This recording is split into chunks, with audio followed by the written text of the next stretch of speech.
Vamos lá, futuros suboficiais casançados da Marinha do Brasil. Falta pouco, penúltimo vídeo da sequência. A proposta aí de direito internacional de conflitos armados são de 10 vídeos e a gente já está aqui no 9º vídeo, conforme vocês podem ver aqui, já disponível no YouTube, na plataforma YouTube. E hoje a gente vai lidar exatamente com a guerra no mar, que inicia na nossa página 418 da apostila, aquela apostila que o Mega disponibiliza em quase todos os vídeos, o link para você baixar. Lembrando que olha aqui, ó, 418 e finalmente lá para 430 a gente tem o término, também entra dentro do direito do mar. A gente só vai falar sobre direito do mar, tá? Dentro dessa guerra no mar, a gente vai falar sobre guerra, eu falei direito, né, mas a gente vai falar sobre guerra no mar. Dentro dessa guerra no mar, a gente vai entender os conceitos de passagem inocente, imunidade e bloqueio de zona de exclusão. Aí, lá na sua apostila, você pode observar que isso está na página 418, Direito Internacional dos Conflitos Armados. Esse esquema aqui eu já mostrei para vocês que a gente caga com isso aqui e vai direto nos objetivos de aprendizagem. Dentro desse contexto aí dessa unidade de ensino, a gente vai abordar aí, enquanto objetivo de aprendizagem, as zonas de guerra naval, passagem inocente, como eu falei anteriormente, está lá no menu, no índice, ó, passagem inocente, imunidade também está lá como conceito, tá? Conceituar bloqueio e zona de exclusão e, por último, descrever a guerra no mar. Agora, a introdução. O DICA determina que somente objetivos de importância militar devem ser atacados. Então, isso aqui não é novidade, tá? A gente está aqui, mas não é novidade. A gente já viu em vídeos anteriores. E ainda permite a concentração de meios necessários para destruir esses objetos. Ao mesmo tempo, prever que a destruição desnecessária deve ser evitada na medida do possível e deve ser consistente com o cumprimento da missão e a segurança da força envolvida, devendo ser evitado o sofrimento humano desnecessário. Aqui entra aquele conceito da proporcionalidade, tá? Proporcionalidade. Então, e tem que levar a sério essa questão da proporcionalidade e, dentre elas, os vários direitos internacionais. Nesse vídeo aqui, é sobre essa ótica aí de guerra no mar, né? A gente vai ver o contexto, as nuances aí dentro do que rege, do que se caracteriza com a guerra no mar. E para falar em guerra no mar, a gente tem que entender o que são zonas de guerra naval. Aí lembrando, ó, citar as zonas de guerra naval é um dos objetivos, então a gente tem que destacar isso daqui, porque se é um objetivo de aprendizagem, é correspondentemente uma possível questão da sua prova. Então vamos lá. Quais são as zonas de guerra naval? São as águas interiores, as águas territoriais, a zona econômica exclusiva, a plataforma continental dos estados beligerantes, o alto mar, a zona econômica exclusiva já falou, plataforma continental também, aí excluindo-se o mar territorial dos estados neutros, respeitando os direitos de exploração dos recursos econômicos em tais áreas devido a esse estado. Aí, nesse caso aí, chama a atenção o mar territorial, porque ele é uma negativa, né? Ele é o que se exclui dentro de todo esse contexto. Então, eu posso botar aqui uma questão do sentido, das opções abaixo, assinale a única opção que não constitui uma zona de guerra naval.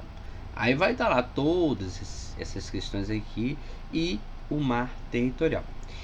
Sobre isso daqui, bom, a gente sabe que o que caracteriza essas áreas é a distância do continente mar adentro, do mar em relação ao continente. Então, tantas milhas é mar territorial, tantas milhas é zona contígua, mais tantas milhas é zona econômica exclusiva. Então, nesse contexto, a gente não precisa se ater a esses detalhes, tá? O que você tem que entender aqui, na base mesmo, é esse aqui, ó, o mar territorial. Tá bem aqui, ó, mar territorial. Note aqui o mar territorial, esse amarelo aqui é onde a onda quebra, a linha base, né? Mais ou menos onde a onda quebra, a linha base. Então, veja que o mar territorial é a área mais próxima do continente. Depois a gente tem outras subdivisões aqui e vai embora, né? Até o mar internacional, né? Que não tem propriedade, né? De nenhum país, nenhum estado. Aí, nesse caso, o que eu chamo a atenção? Não vamos perder tempo em saber qual é a definição da zona econômica exclusiva, do mar territorial, da plataforma continental. Não se atém a isso, porque esse contexto da matéria, ele não tem esse objetivo. Veja bem, aqui não tem o objetivo citar mar territorial, zona exclusiva, não. Há uma tendência, porque esse é um assunto muito corriqueiro, muito falado no contexto naval, há uma tendência da gente se ater a esse tipo de informação. Só que para sua prova não é necessário. Então a gente tem que ser objetivo e prático, e no que realmente interessa. E o que realmente interessa aqui? Saber citar quais são, que a gente já viu aqui, está destacado, mais alto mar, e saber que a plataforma continental não faz parte desse contexto, tá? Ele é excluído. Não, correção, plataforma continental, eu falei besteira. Não é a plataforma continental. Falando besteira, é o mar territorial, porque é o mais próximo de terra. Então, é isso aqui, ó, mar territorial.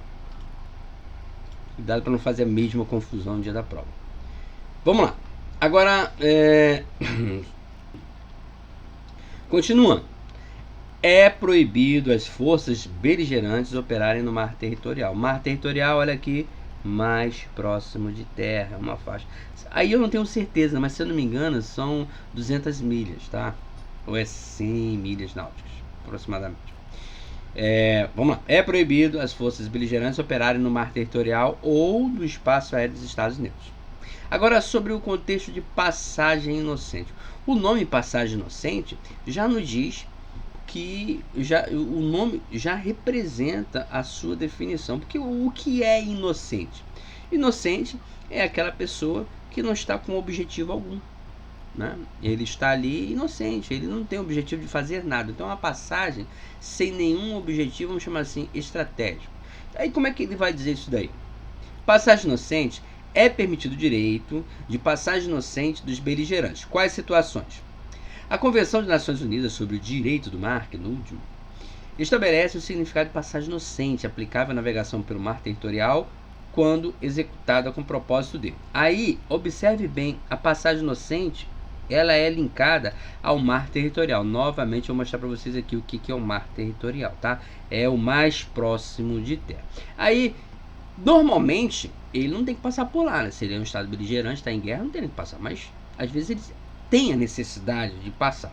E isso vai ser permitido, né, a passagem inocente, desde que seja feito com esse propósito, que é atravessar esse mar sem penetrar nas águas interiores ou fazer escala em um ancoradouro ou instalações portuárias situadas fora das águas interiores. Isso aqui, quando ele estiver atravessando, sem penetrar nas águas interiores ou sem fazer escala em algum ancoradouro, ele está passando inocentemente, ele está com a característica de passagem inocente.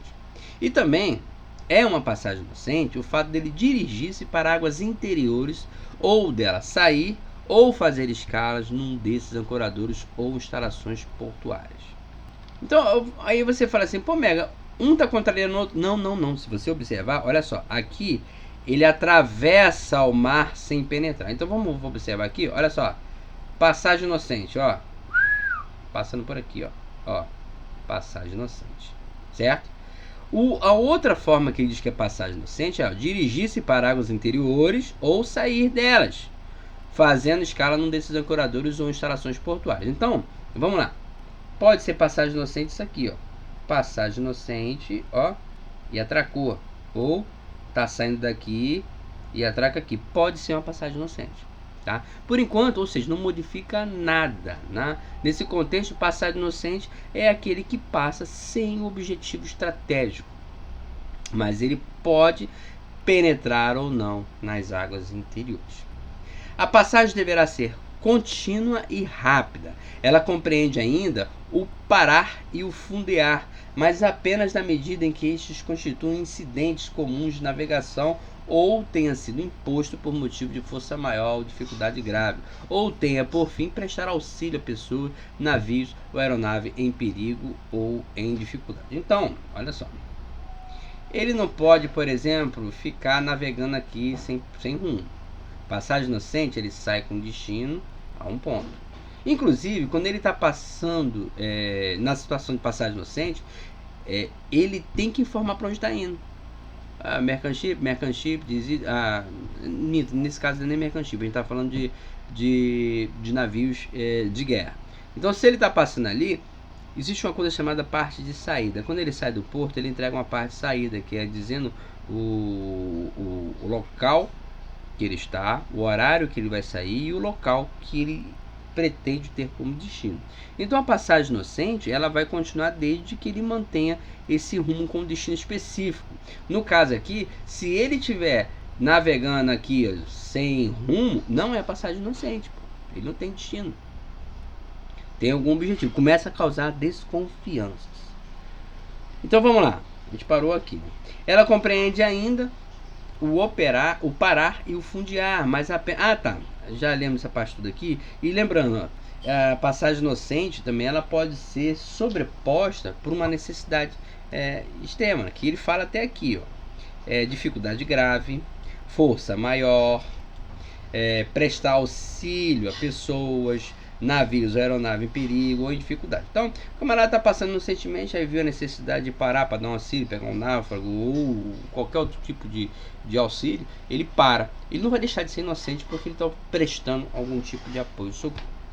A passagem será inocente na medida em que não seja prejudicial à paz. Olha só, ele não está com objetivo estratégico. Então, entrando no porto, saindo no porto, se tem um destino, é passagem inocente.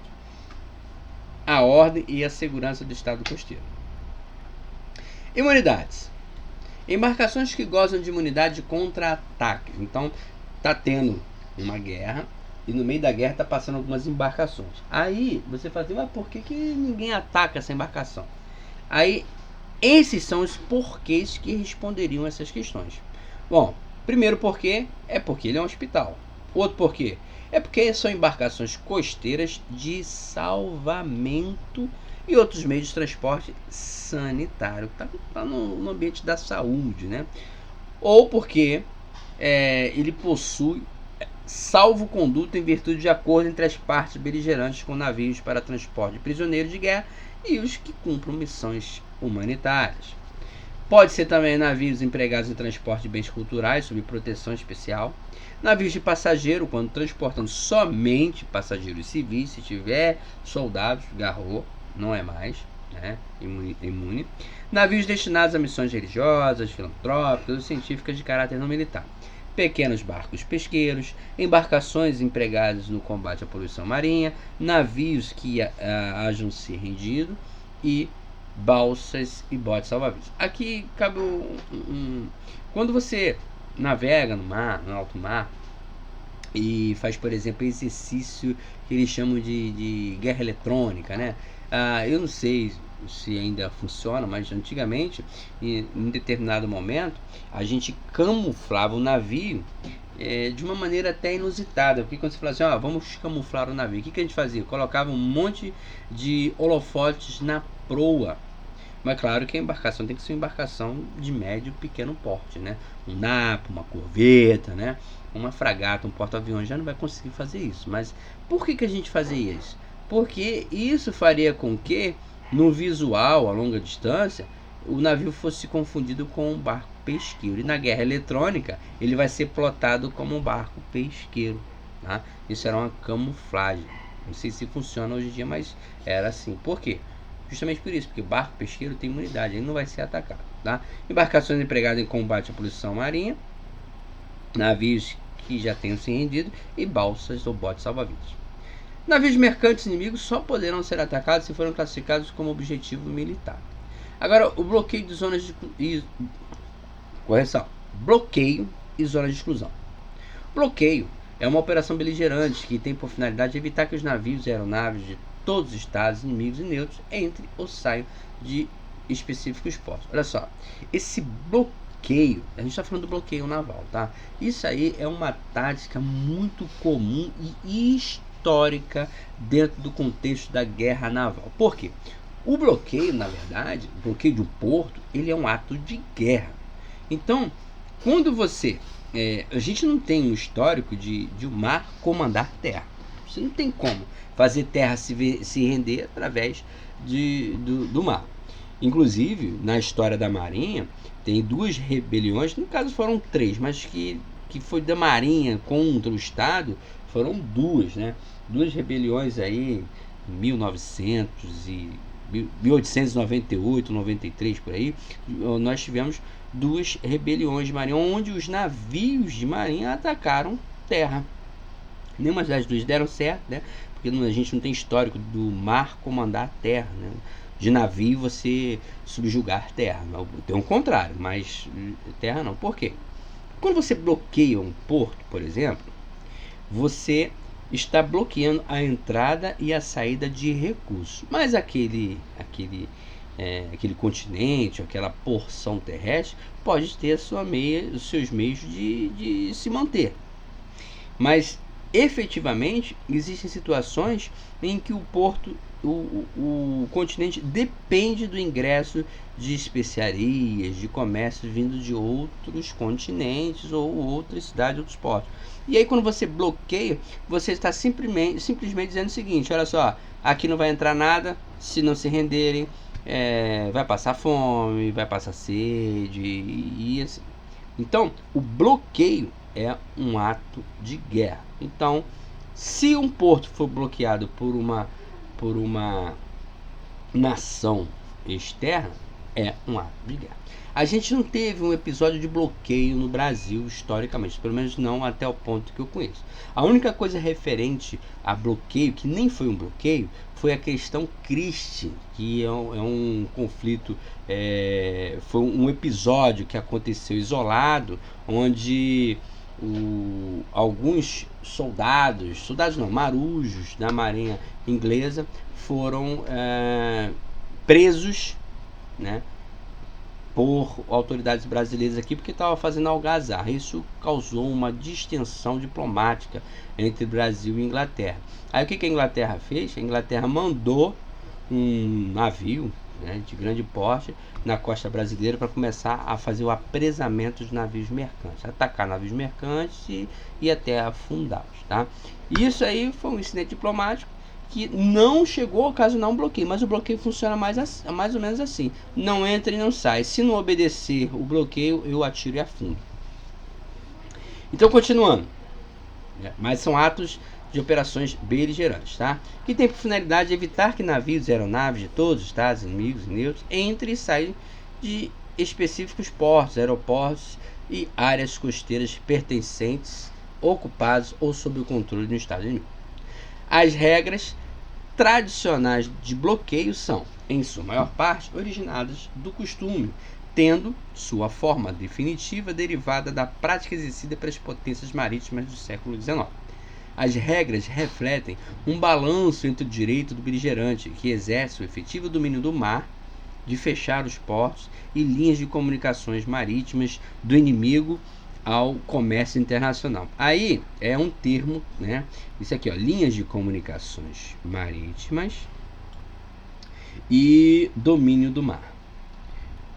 O domínio do mar foi o período da Pax Romana, né? Chegou um período lá no Mediterrâneo, um exemplo que eu estou dando para vocês, em que no mar, quem dominava o mar no Mediterrâneo era os romanos, as galeras romanas, os navios romanos. Então, isso deu origem a um termo chamado Pax Romano, porque Roma tinha o domínio do mar e ninguém ousava se interpor contra Roma. E a paz era a dominação romana.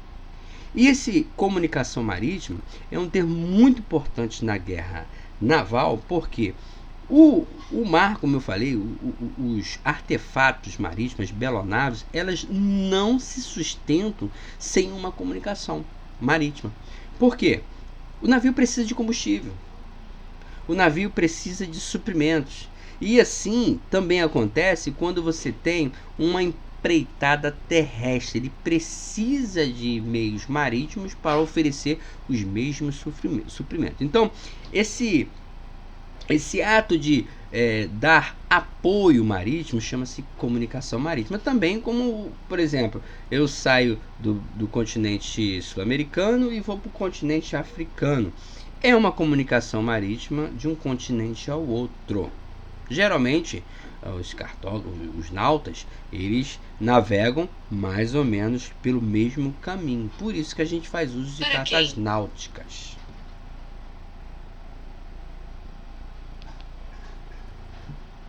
Continuando. E o direito dos Estados neutros em conduzirem um comércio neutro com a menor interferência possível das forças beligerantes. O direito ao bloqueio é, portanto, baseado em um sistema de controle projetado para limitar a interferência com o comércio neutro. Então, o bloqueio, ele está relacionando o bloqueio à interferência com o comércio neutro. Por exemplo, eu entro em guerra, por exemplo, com a Argentina. Não, a Argentina não, vou botar aqui com a França. Só que tem nações que são neutras nesse comércio. Então, a França vem até aqui e faz o bloqueio do meu porto. Isso significa que ele não vai deixar nenhum navio... Ele não vai atirar no navio neutro, não. Mas ele não vai permitir que nenhum navio neutro atraque no porto. Por quê? Porque o meu porto está bloqueado. Tradicionalmente, continuando aqui, isso era cumprido com o estabelecimento de um cordão formado por vários navios de guerra de superfície posicionados nas vizinhanças da área bloqueada. O propósito de um beligerante em estabelecer um bloqueio é negar ao inimigo o uso de navios e aeronaves inimigos e neutros, assim como de transportar pessoal e material. Olha só, apoio, né? Navios e aeronaves, ou seja, ele não pode receber navios novos nem aeronaves, ele não vai conseguir transportar o seu pessoal e nem material. E esse material que eu falo pode ser até víveres também, tá? Alimentação e tudo mais, para o território inimigo. Enquanto o direito beligerante de visita e inspeção visa a interditar o fluxo de contrabando, o direito beligerante do bloqueio tem como propósito impedir que navios e aeronaves, independentemente de suas cargas, cruzem o cordão estabelecido e tornado público que separa o inimigo das águas ou espaço aéreo internacionais. Será estabelecido seguindo os critérios abaixo relacionados. Vamos lá. Quais são os critérios de bloqueio, né? Ser declarado pelo governo de uma nação envolvida em conflito armado internacional, serem notificadas todas as nações afetadas pela sua imposição, é também costumeira a notificação da autoridade local da área bloqueada.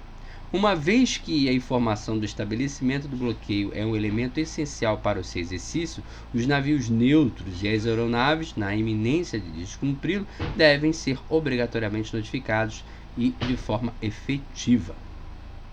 Ser efetivo, mantido continuamente por forças de superfície, aéreas ou de submarinos ou outros meios como os de minagem. Ser imparcial, aplicável a todos os meios de todas as nações. A discriminação em favor ou contra os navios de nações em particular, incluindo os próprios ou de uma nação aliada, torna um bloqueio legalmente inválido. Não se deve bloquear o acesso ou a partida de portos ou costas de estados neutros. Então, aí isso aqui também é interessante. Qual é a finalidade de você bloquear um estado neutro? Pô, tô em guerra com o meu vizinho, aí eu vou lá pro outro lado da rua botar o carro no portão do cara? Não, pô. Eu não posso bloquear o portão de quem não tem nada a ver, a entrada, o porto de quem não tem nada a ver. Eu posso bloquear o porto de quem eu estou em guerra. Por quê? O bloqueio naval é um ato de guerra. Então, se eu vou para um país neutro e efetuo um bloqueio naval nesse país neutro, eu estou declarando guerra a esse país. E ele, obviamente, vai deixar de ser um país neutro. Continuando, os navios que tentarem violar um bloqueio, independentemente da carga que transportam, poderão ser tomados como presas ou até mesmo atacados, caso ofereçam manifesta resistência à captura. A passagem do navio ou aeronave através do bloqueio, sem autorização especial de entrada ou saída concedida pelo beligerante responsável pelo bloqueio, é denominado furo de bloqueio. Zona de exclusão. Agora a definição, a gente tem aqui um furo de bloqueio, né? É a passagem forçada, né? Não respeitou o bloqueio, não reconheceu o bloqueio, né? Zona de exclusão são áreas marítimas notificadas internacionalmente pelas partes beligerantes como o objetivo de conter a área geográfica do conflito ou para manter o tráfego mercante neutro a uma distância segura das áreas de hostilidades efetivas ou potenciais. Então, note que hoje em dia a guerra não é uma terra sem lei mais, existem regras. Inclusive, a determinação de algumas zonas onde não podem ter um espaço de beligerância, né, que é o caso aí das zonas de exclusão. Aqui, ó, ou para manter o tráfego mercante neutro a uma distância segura das áreas de hostilidades efetivas ou potenciais. Então, essa zona de exclusão significa o quê? Ó, essa área aí é café com leite, ninguém mexe com ela não, ninguém navega, ninguém briga, ninguém faz nada, a nossa guerra não vai chegar ali não. Serão zonas de exclusão. O controle beligerante de uma área de operações navais é distinto da prática beligerante conduzida durante as primeiras e segundas guerras mundiais, de estabelecer largas faixas oceânicas como zonas de exclusão e zonas de guerra, nas quais o tráfego mercante neutro era simplesmente barrado ou colocado sob risco. As zonas de guerra, agora zona de guerra ou zona de exclusão, estabelecida pelos beligerantes de ambos os lados, eram baseadas no direito de represália contra alegados comportamentos ilegais do inimigo e eram usados para justificar a captura, a destruição ou o exercício do controle sobre os navios mercantes neutros, ações essas consideradas contrárias às regras da guerra naval. Aqui. No pós-guerra, zonas de guerra ou de exclusão estabelecidas por beligerantes no contexto de guerra limitada têm sido justificados, pelo menos em parte, como medidas razoáveis, embora coercitivas, para conter a área geográfica do conflito ou para manter o tráfego mercante neutro, tráfego mercante neutro, a uma distância segura das áreas de hostilidades efetivas ou potenciais. Na medida em que tais zonas de guerra ou zonas de exclusão sirvam para alertar navios mercantes e aeronaves neutras para se afastarem das atividades beligerantes e, assim, reduzirem a exposição a danos colaterais e incidentes, e desde que não interfiram com o legítimo comércio neutro, elas serão, indubitavelmente, consideradas ilegais. Indubitavelmente é inquestionavelmente. Eu não sei por que esses termos. Podia ser mais simples, né?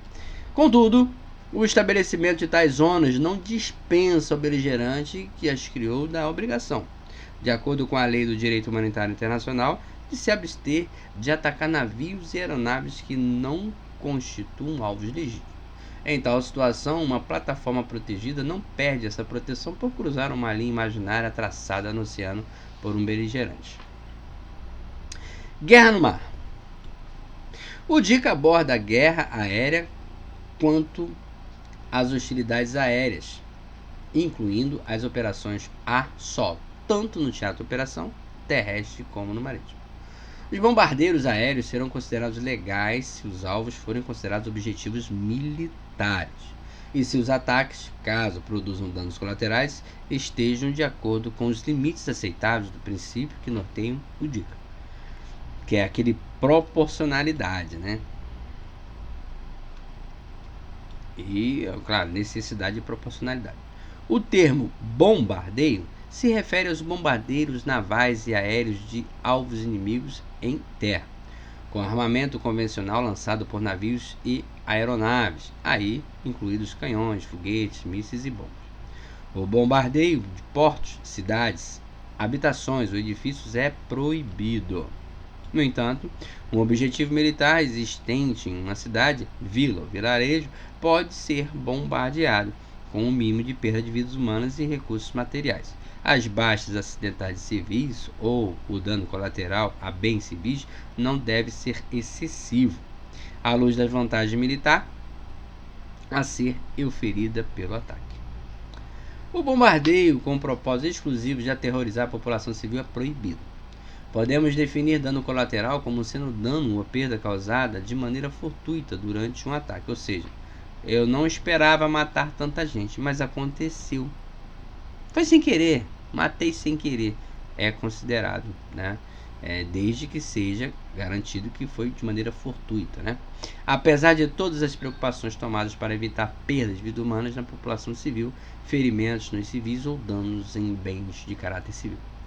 Diferentemente do dano colateral, o dano adicional diz respeito aos danos e perdas, bem pessoal, ocorridos no interior de uma área sob responsabilidade de controle da força adversa, decorrentes dos efeitos de um ataque que deixou de atingir, de forma não intencional, o alvo planejado. Errei o alvo, acertei o outro, pô, foi dano colateral.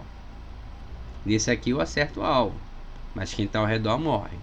E nesse aqui não, eu errei o alvo, acertei outro que não tinha nada a ver. É dano colateral. Efeitos de ataque que deixou de atingir. E esse aqui, fortuita, dano colateral. Uma cidade ou vila localizada atrás das linhas inimigas não é, por definição, considerada desprovida de defesa e nem cidade aberta. Alvos militares nesses locais podem ser destruídos por bombardeio. No entanto, beligerantes são proibidos de bombardear cidades ou vilas desprotegidas de defesas e que estejam abertas à entrada das próprias forças ou forças aliadas. Então, olha só, é proibido bombardear cidades e vilas desprovidas de defesa que estejam abertas à entrada das forças, ou seja, uma cidade neutra, né? Uma zona que, por comum acordo, seja considerada desmilitarizada também não pode ser bombardeada. Desmilitarizada não pode ser bombardeada. Então, não pode sair largando bomba em todo o território, não só porque é território inimigo, não. Estabelecimentos, unidades, veículos, equipamentos médicos não podem ser deliberadamente bombardeados. Outras exceções, né? Unidades, veículos, equipamentos médicos não podem ser. Tudo que é médico não pode ser bombardeado. Os beligerantes devem procurar estabelecer suas instalações médicas afastadas de alvos considerados militares, de modo que, na medida do possível, fiquem fora do perigo quando alvos militares em sua vizinhança forem atacados. As instalações médicas poderão ser atacadas se forem utilizadas com fins militares inconsistentes com a sua missão humanitária e se desconsiderarem os alertas para o fato de que seu uso continuado para estes fins implica a perda do status de proteção especial. O símbolo médico e outros símbolos de proteção, como por exemplo da Cruz Vermelha ou do Crescente Vermelho, devem ser claramente identificados nos estabelecimentos e unidades médicas, de modo a identificá-los como objetivo sujeito à proteção. Qualquer objetivo reconhecido como instalação médica não deve ser atacado, independentemente de apresentar ou não símbolo protetor. Marca teu símbolo, mas se não tiver, não pode atacar ainda não, tá? O ideal é que tenha um símbolo para que ele possa ser identificado e não venha aquele, acertei sem querer, não sabia. Ao serem estabelecidas zonas hospitalares e zonas neutras, mediante acordo entre os beligerantes, elas ficam imunes a bombardeiros, de acordo com os termos contidos no acordo. Edificações dedicadas às atividades de caridade religiosa e artísticas, monumentos históricos e outras instalações utilizadas para fins religiosos, culturais e de caridade não devem ser bombardeados, desde que não sejam utilizados para fins militares. Então, é humanitário, é para saúde, é religião, não marca não. Agora, se botar um militar lá de pau, ferrou. Deixa de ter essa imunidade, né? Porque já está sendo usado para fins militares. É responsabilidade dos habitantes locais marcarem tais edificações e monumentos com o emblema distintivo da convenção. Represas, diques, açudes, usinas nucleares e outras instalações que, uma vez rompidas ou destruídas, liberariam as águas retidas ou outras forças capazes de colocar em perigo a população civil não devem ser bombardeadas se o potencial para causar dano a não combatente for excessivo em relação à vantagem militar, que é a proporcionalidade, né, a ser obtida com o bombardeio. De maneira oposta, instalações com tais características que sejam utilizadas por beligerantes para proteger ou apoiar atividades militares não gozam dessa proteção, né? Quando a situação militar permitir, os comandantes devem envidar esforços no sentido de alertar a população civil localizada nas proximidades do objetivo militar designado da ocorrência do bombardeio.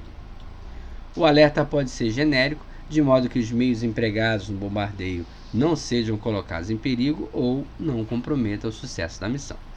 O protocolo adicional 1 à Convenção de Genebra é o primeiro tratado que contém uma série de previsões que têm a intenção de regular a conduta do bombardeiro aéreo. Então, Importante.